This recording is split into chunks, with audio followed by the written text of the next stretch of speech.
What if your big vision is actually demotivating your team? In high-altitude mountaineering, we have a term for staring at the summit too long. You freeze. Biologically, that may be exactly what's happening inside your team right now. I'm Melanie Shudofsky, leadership coach and mountaineer, and today I'll show you why motivation isn't about pushing harder and how it's about making progress more visible. Picture this, we're at 6,000 meters altitude, thin air, heavy legs. The summit is technically visible, but it's still hours away. If a climber keeps staring at the top, something interesting happens. Their breathing shortens, steps slow down, doubt creeps in.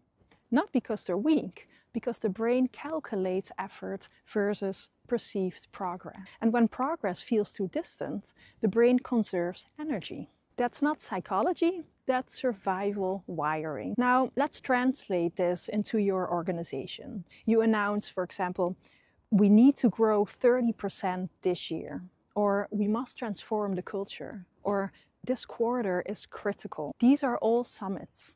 And meanwhile, your team is buried in daily operations, inbox overload, shifting priorities, and from their perspective, the summit is abstract. And when the brain cannot detect meaningful forward movement, motivation drops.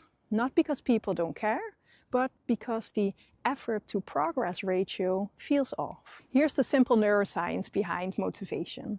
Now, motivation runs on dopamine. But dopamine isn't just a reward at the end, it's fuel for pursuit. It activates when the brain detects progress towards something specific. No visible marker, no forward signal, no chemical incentive to push. Leaders often misinterpret this as attitudes. It's rarely attitudes, it's architecture. In mountaineering, when conditions get tough, we don't talk about the summit anymore. We pick a rock 20 meters ahead. Sometimes we literally say, just to that rock. And that rock becomes everything. And when you reach that rock, something shifts immediately. Energy returns, breathing steadies, focus sharpens, and motivation increases again.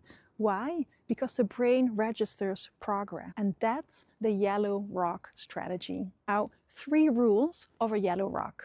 1, visible. So not improve communication, but deliver the revised client proposal by Thursday at 3 p.m. 2, it needs to be close. 3 to 5 days, not 3 to 5 months. 3, binary. Did we reach it? Yes or no. No ambiguity. Here's how you implement this immediately in your work.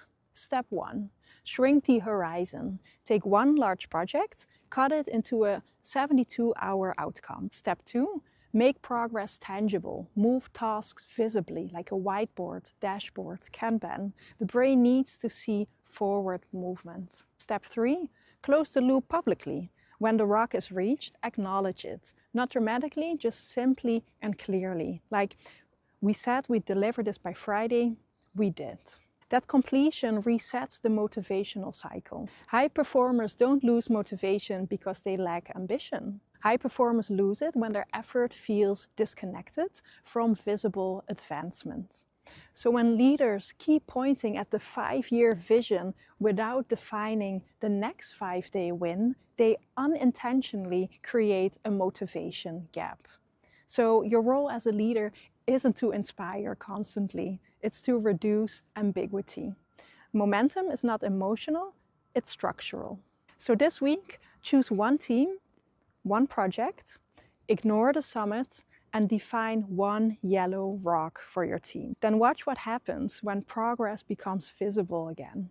If you want more leadership tools grounded in neuroscience and high-altitude lessons, subscribe to this channel. Let's climb intentionally.